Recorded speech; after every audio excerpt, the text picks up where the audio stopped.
Hello everyone and welcome to a new video. Today we're going to do something very exciting for me. So we have this base. This is a confetti pony. It's not a vintage pony from the 80s. It's actually a re-edition. It's the 35th anniversary re-edition from 2018, which was made by Basic Fun. There are some differences between the original vintage ponies and these redesigns, but overall the shape is basically the same, so they're a great base for customization, especially if you find them in bad condition like this one who is missing the hair. But there is another reason why I chose this specific pony, and I'll tell you about it very soon. So let's get started.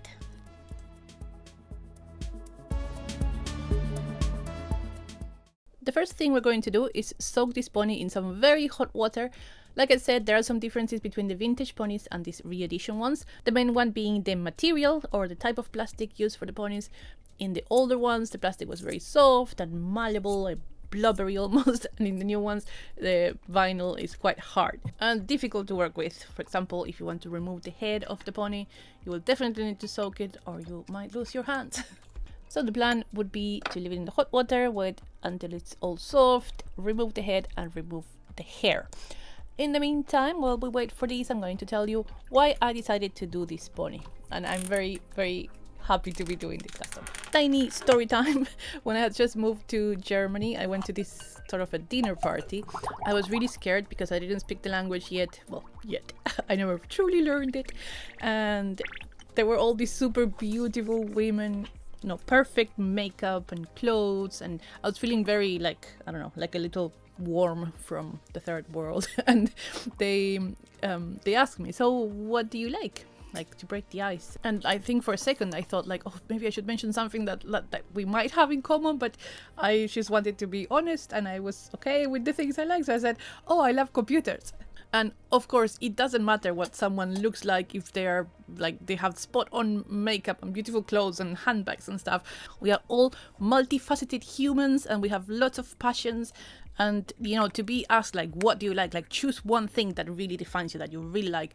And yeah, the thing that I really love is computers. So I say, oh, computers. And oh my God, they all burst out laughing. They looked at each other and they left the room and they left me there on my own.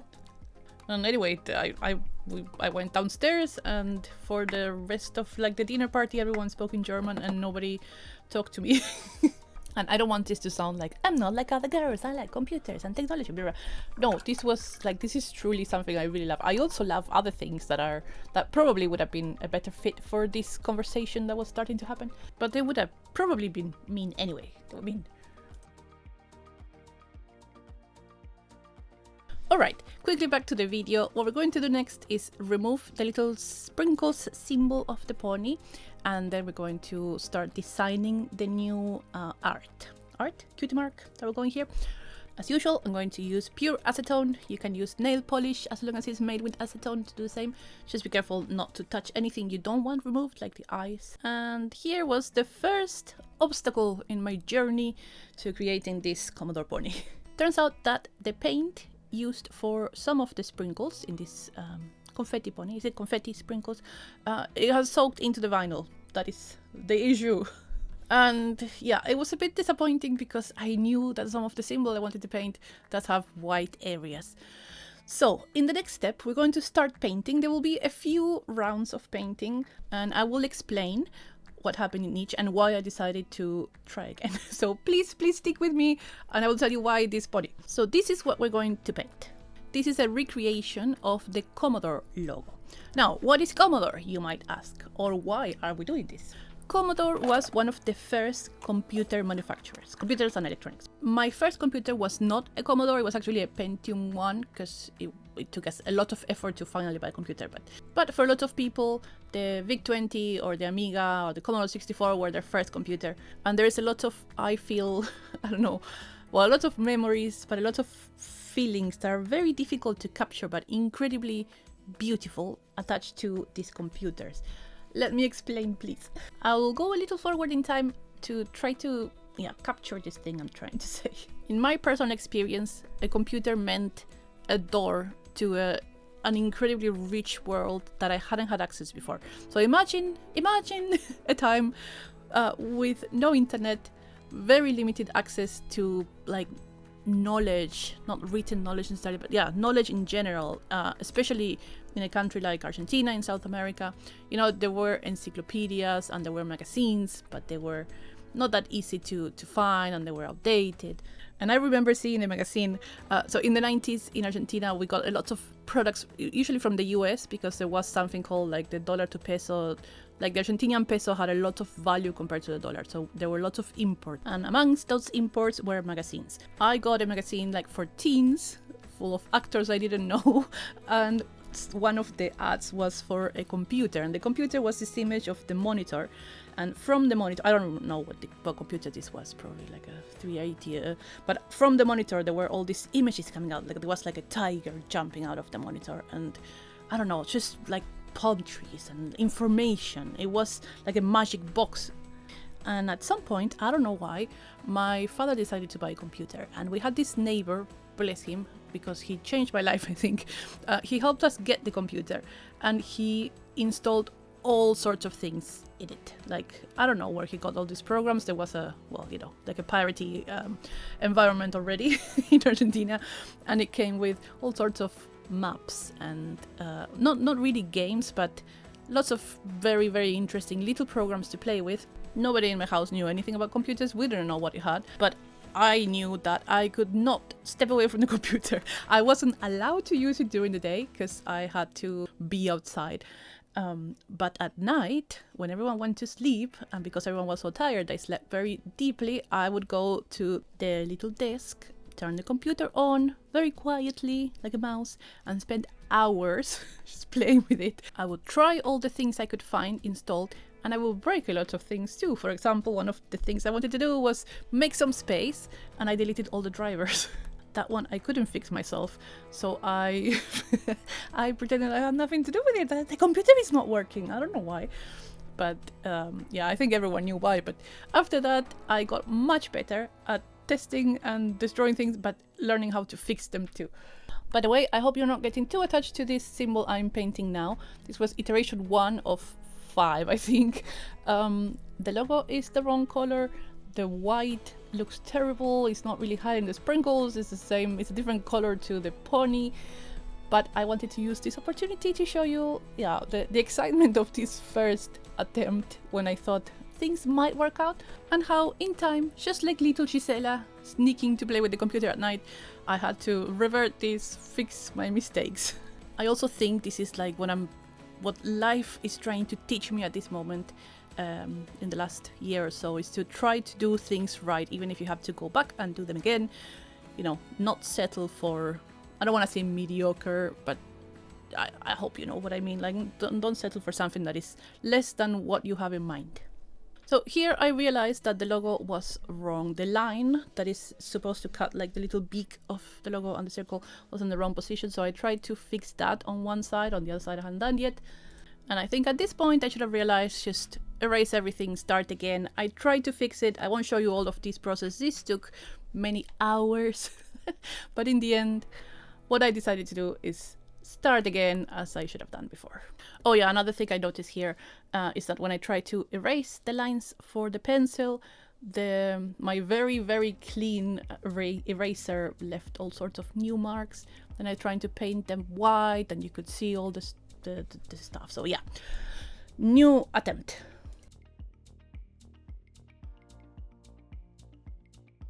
When I removed all the paint, I also realized that one of the reasons why the white cover looked so bad is because there were still some like tiny bits of, what's it called, glitter.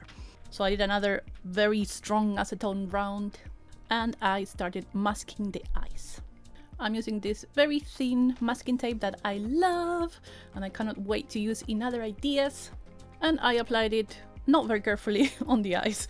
I thought I wasn't going to prime the head. I ended up doing that. So if you're going to do this, I suggest you maybe like cut the tape more carefully. All right, so I will go back to what I was talking about before.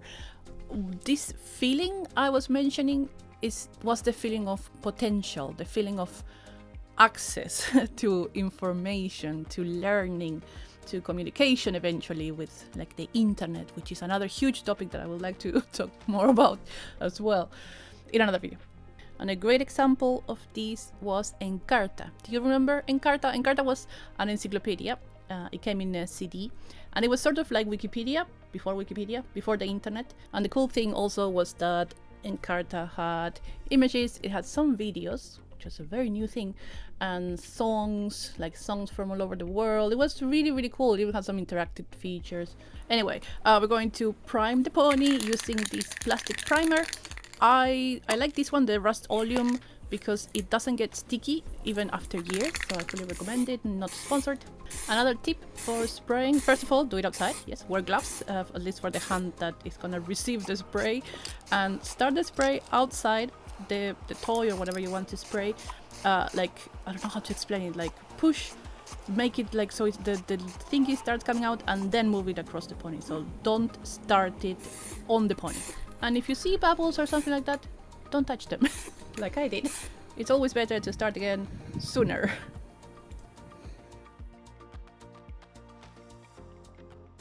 Alright, so this is what the pony looks like after the priming. The texture is so beautiful. It's smooth, it's matte but not fully matte. It looks like the plastic for the pony, like a real second skin. I don't know what I'm saying. Let's remove the masking tape. Oh, I like this part. Even though you can see like the paint, the marks of the paint. Just the anticipation and then the result. Ah! Come on, come on! Oh, it's good. Anyway, okay. The pony is ready for the next attempt. I'll show you this one very quickly so you can see what I did wrong. Basically, I painted the symbol again. And then I wanted to fill in the white stuff, not with my acrylic paints, but with the actual spray, the paint from the spray. Oh, between attempt 1 and 2, I also went to, what did I go to? To a charity shop. And I got this little kitty plate, gold. It matches my giraffe. Then, like I said, as I had done before, I painted the symbol. And I will tell you when we get to the other part. But I wanted to talk a little more about why suddenly this need to do this Commodore pony. It has to do with a very cool project that is happening right now. Oh, before I do that, just one little self-advertising moment. If you like designing ponies, planning, or just painting ponies, I just released this little PDF booklet that you can get on Etsy or for free if you're a patron. It has 20 poses, pony poses, black and white drawings, no hair for this edition, and it's the most common poses, so you can like print them and design ponies around them, or you can design digital things. So yeah, free for patrons, or you can find it on Etsy. Another note you will see, because once I start talking about the next section, I'm probably going to forget. The issue with this version you're seeing now is that when I finished painting, not only did it look bad, but also I tried to fix something using alcohol, thinking that alcohol wouldn't really affect the paint. Turns out that alcohol is like acetone. It completely destroys everything. So this is basically what happened. I have to revert this again, but in the next version we're going to do much better, I promise, and it will be the last one. See here, I thought the alcohol would remove just the black paint, the acrylic, but it also removes the spray. So not good enough. Let's reprime and start again. Alright, back to the project I was telling you about. A few months ago, a YouTuber called, the channel is called Retro Recipes, started negotiating the possibility of buying the Commodore brand, which still exists, but it's not really being used. So yeah, Christian Simpson, or Perifractic, who has a deep passion for vintage technology and has done lots of videos around Commodore and different Commodore computers. He also shows a lot of small companies or creators that are making parts for Commodore, reissuing some things, doing things with like the aesthetics and the software. Had this idea to try to acquire the brand and revitalize it. I want to give you just a small summary of what this means, but I fully recommend you go check out Perifractic's videos, Retro Recipes, now called Retro Recipes Commodore, so you can also meet all the people that are now involved in this amazing project. But to make long things short, Perifractic was actually after a licensing deal, but ended up kind of almost, because this is still ongoing a little bit, buying the company, the whole company. The purchase agreement is signed, and now it's a little bit about the financial things and investors. And the interesting part is that although Commodore had tried to make some other products in the past, it was usually things that had nothing to do with computers. Now the vision is to actually try to, in their words, revive Commodore's original vision, which I will talk a lot about in the next section, I think, or soon. But for now, we have some retro-inspired products to look forward to, and a lot of exciting projects that are in the making. But like I said, please go check out their videos. There is a lot of information around, and it's super interesting, and especially if you're not that familiar with the history of Commodore, really amazing. The stuff that really spoke to me and what I wanted, well, why I wanted to do this pony actually, is again this feeling I was trying to explain before, of all that hope we had growing up, like my generation and the generations a little before me and after as well. The way Christian Perifractic talks about it, I found really inspiring, was that imagine there was like an alternative timeline where instead of going into the direction of like social media, and I personally feel AI, like where you see all this fake content, or not, I don't know if fake content, but like generic, weird, non-checked AI content now on YouTube, I mean, so many other places. And the alternative to that, a world that was more similar to how things felt when this was so new. When you went from having to rely on dictionaries and encyclopedias with completely outdated information to dynamic, interactive educational tools, programs, the beginning of the internet, communities coming together. A lot of this is still here, like this. The fact that I'm making this video and talking to you and sharing all of this interest is incredible. I was going to say that I feel like it used to be more in our hands, but I don't think that's true, because yeah, content creation means that we now have the tools to share these things. But just like there are videos where people are passionate about something and can talk for 3 hours and it's incredible, there's also a lot of I don't know, careless, unloving content for profit. I'm just giving the example of the content, but this does apply to lots of other things. But although I didn't live back then, but I remember no, I think of like 1870 or so, we have all these new theories, new inventions, like psychoanalysis, Marxism, evolution, the like invention of electricity, like, sorry, I said like 5 times, no 7, but these first home computers, because I know computers are older, these home computers were, they really were a revolution. And the role of Commodore was undeniable, is undeniable. So that's one of the reasons why I wanted to create this pony. Then in the next section, I'm going to tell you a little bit about what this alternative timeline would look like for me and how I will do my best to make it happen in a way. Okay, so let's take a look at the Rehairing and I will keep talking. For this project, I'm going to be using acrylic hair, which is a little harder than nitro hair. I'm going to do a rainbow, like the logo, the Commodore logo. Acrylic hair just has more intense colors that I think will work really well. And I will be using a rerooting tool that you can also find on my Etsy, as well as the hair. Alright, did we go wrong at some point? Did we lose all that hope, all that potential? Did we deviate a little bit and then decided to slowly come back to that initial feeling of awe and wonder and surprise? Because like I said, I do think we are capturing that again with content creation especially. But I think we have to be careful and intentional. I don't know if this is a word, but it sounds like the right one. All this knowledge we have access to now, all these tools we have, I think they should make us better as a person ideally, as a species, for sure. It's, I don't know, I thought this was going to be easier to explain, but I think it's more of a feeling than a thought at this point. I should probably write down my ideas. It's weird because I'm sitting here, I moved my desk downstairs. Right in front of me I have some of the books I had growing up. That was how I access information back then. And this is a quite interesting selection that I can see from here. I will upload a photo so you can see what I mean. There are some children's stories and some poems in Spanish. There is a little book that I never read, but I used it to put flowers inside when I visited my grandma. Her sister had a huge garden with many, many exotic flowers. And I put the flowers in there. They're still in there. Some of them are dry. Some of them are, I don't know, rotten. This was a long time ago. Then there are some books from Seneca. Seneca was a Roman philosopher. And these books are, I don't know, they're falling apart. They were already so old when I got them. I got them in like a little street fair in Buenos Aires when I was maybe 14. There is a history of Patagonia. And there are some books that I actually tried to publish myself. I don't know if it called published. Photocopied and distributed when I was in university. And, you know, I guess it shows like different stages of how I learned things. So first by just interacting with nature and collecting flowers, no idea about them. Then finding old books that I could afford and reading that like without any context. I thought Seneca was quite cool. I didn't realize he had written this 2,000 years ago. And then the Patagonia book was for my dissertation, so another way of approaching information. But when I think about the sense of wonder, I feel it's much stronger in the older stuff, in the flowers and the Seneca books. And I look at my phone here right next to me and I think this is, I don't know, the 10th phone I have had in my life at least. And when I got it, I didn't even think about it.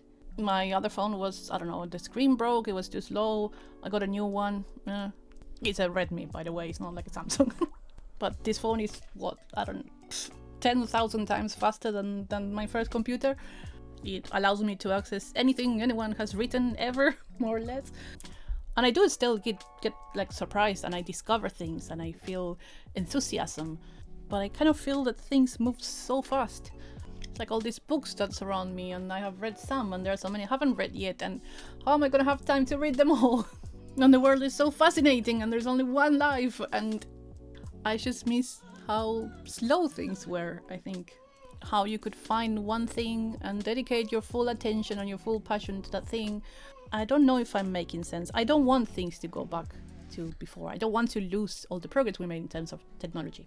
But what I do want to do is make sure that the things I do, I put my soul into them. I do them in a way that contributes to the human experience. And yeah, maybe it's ponies about archaeology. Maybe it's one of my other million channel ideas and websites and stuff. I do have too many interests. Did I tell you that I have a website about military medals? It is the biggest website about military medals. I sound like a certain president. All this to say that I am conflicted between all my interests and my need for technology to just stop for a second or just slow down, let us enjoy what we got. Am I getting old? What is this? Can you think of a way to bring back that feeling while still taking advantage of all these tools we have now? If you do have an answer, please share it with the rest of us. We design computers. How do we keep them human? How do we keep ownership of this amazing discovery? Anyway, sorry. I thought I will have a conclusion. I don't. Let's see the results. And of course, a big thank you to the patrons. Remember, you can now download the little PDF with the pony posts. I will keep releasing things like this and share them on Patreon and also on the Discord. Please join us on Discord if you want to. Thank you. Let's look at the before. I mean, it's not a big difference. And I didn't work on the eyes and the result is, as usual, a little disappointing. But here is the after. And I have quite a few comments. The paint is streaky, the eyes are not good. I was gonna continue the song, but no, don't worry. The symbol looks very messy. I thought the glossy paint would solve this. It didn't. I don't have matte, transparent matte. My colorful nails left marks all over the pony. I do like the rainbow. I like the 5 strands. The tail, I should have separated the colors first. But in terms of making a pony for myself, a pony that I can look at and that makes me smile, this does work. And I don't know, looking at it, I do get that feeling I was trying to express before. So it might not be the prettiest, but it brings me joy. Anyway, I hope you enjoyed the process and I would love to hear your stories, your memories, if you have any related to either Commodore or other computers or other things that this video made you think of. And I will see you in the next one. Remember, all materials and links and everything will be in the description. Thank you so much for joining me. Have a great week. Bye bye!